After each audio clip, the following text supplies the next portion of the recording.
Estamos aqui com o professor Marco Silva, nosso professor de Geografia, que vai inaugurar o nosso espaço de entrevista aqui no nosso site. Professor Marco Silva, o mundo árabe passa profundas transformações políticas.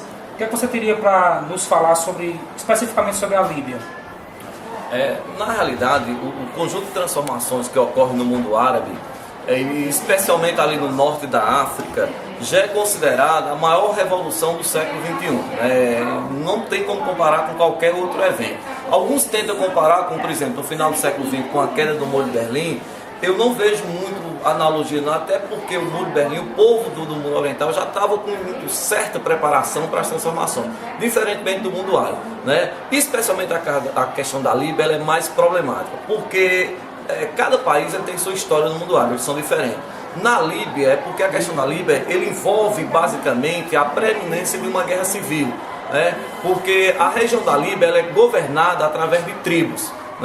E o grande questionamento é sobre, com a saída de Gaddafi, quem vai governar a Líbia. Daí explica a intervenção, e talvez não se justifica, só explica a intervenção militar liderada pelos Estados Unidos, agora repassada pela OTAN, no espaço líbio, que era uma tentativa de evitar uma guerra civil. Agora, toda e qualquer análise futurista sobre a Líbia, ela fica difícil de fazer, porque a pergunta é como vai ficar a Líbia?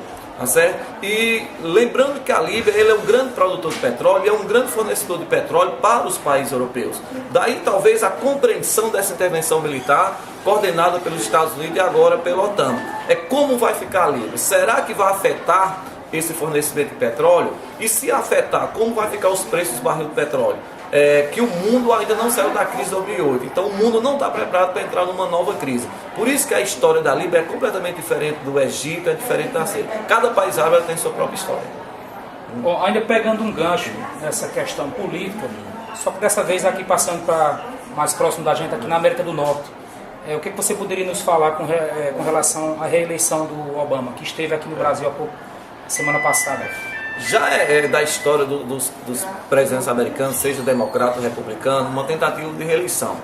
No caso de Obama, é um caso mais especial, além de ser o primeiro negro a governar os Estados Unidos, Obama ele entrou num arapuca muito forte nos Estados Unidos. Por exemplo, você governar um país que está em duas guerras simultâneas, numa crise econômica terrível, isso é muito problemático. A reeleição de Obama, ela passa necessariamente a resolver alguns problemas. O ponto-chave, o processo de geração do emprego dos Estados Unidos. Talvez aí explica a presença dos Estados Unidos aqui no Brasil, que foi uma visita histórica, não só pelo seu primeiro negro presidente, como a primeira mulher presidente do Brasil. Essa visita, ela, no fundo, ela tem alguma coisa de resgatar o Brasil como o principal parceiro econômico dos Estados Unidos, que historicamente sempre foi, mas em 2010 ela marca uma reformulação muito intensa. A China ocupa esse espaço americano aqui no nosso território. Isso é muito ruim para as pretensões de Obama, que quer a reeleição. Então a reeleição ela parte do princípio, resolver a questão externa, de resolver, aumentar as exportações americanas, e isso gerar o quê? Emprego, e uma questão interna muito clara nos Estados Unidos, que é a tentativa de aprovação do plano de reforma de saúde dos Estados Unidos. Eu acho que esses dois pontos é que vai definir ou não a reeleição de Obama nos Estados Unidos. Pronto, e para encerrar, Marco, eu gostaria que você falasse para a gente com relação agora ao Japão, também um tema muito atual. A gente sabe que o tsunami veio aí trazer uma novidade nas questões problemáticas do Japão, principalmente a polêmica sobre a energia atômica.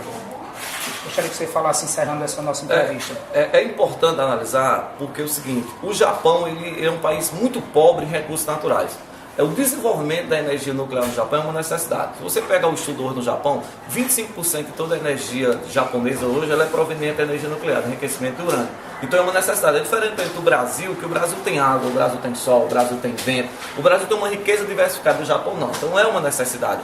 E o que se pode analisar sobre esse impacto do tsunami nas usinas nucleares do Japão, naquele norte do Japão tem instalado lá 4 usinas, 4 grandes reatores, repensar a produção de energia, principalmente para países que não têm essa necessidade básica, como é a questão do Japão. Eu acho que se você pode extrair um discurso importante dessa tragédia japonesa é o repensar na produção dessa energia. Tanto os países europeus que já estão fazendo, como o próprio Brasil. Né? Nós temos 2 usinas em construção, Angra 3, e num projeto aí de construir mais 5 usinas, inclusive no Ceará, onde no Ceará nós temos as maiores reservas de urânio, aqui no município de Itatiaia, no interior do Ceará. Então, a tragédia japonesa, que foi uma tragédia que o terremoto em si, que foi de grande intensidade, de 8,9 na escala Richter, ela talvez não poderia provocar tanta tragédia, porque o terremoto ele foi provocado em um grande tsunami, né? Que é bom lembrar que nem todo terremoto ele provoca tsunami. O primário para a produção de tsunami é que essas placas tectônicas, elas têm que ser uma continental e outra oceânica, principalmente. Aí sim você tem a grande probabilidade de provocar um grande tsunami. E foi isso que provocou. Lembrando mais ainda que o Japão é o país mais preparado para enfrentar essas grandes tragédias no mundo. Tu imagina se fosse um país menos desenvolvido. Então a tragédia de intensidade ela teria sido maior. Bem, gostaria de agradecer ao nosso professor Marcos Silva, professor de Geografia do nosso colégio, inclusive do nosso pré-vestibular, e gostaria que vocês continuassem sempre acessando o nosso site, que vai trazer sempre uma novidade, como essa entrevista de hoje. Sempre isso mesmo. O aluno nosso ele tem uma nova ferramenta, né? Uma ferramenta extremamente democrática de aprendizagem. Tá certo que essa é a função da internet. A função da internet talvez até hoje nós não sabemos usar, que não é só usar para essa coisa de redes sociais, não. A internet ela tem uma função de democratizar o conhecimento, e é isso que o Pequeno Príncipe está partindo na frente. Muito obrigado. Ok.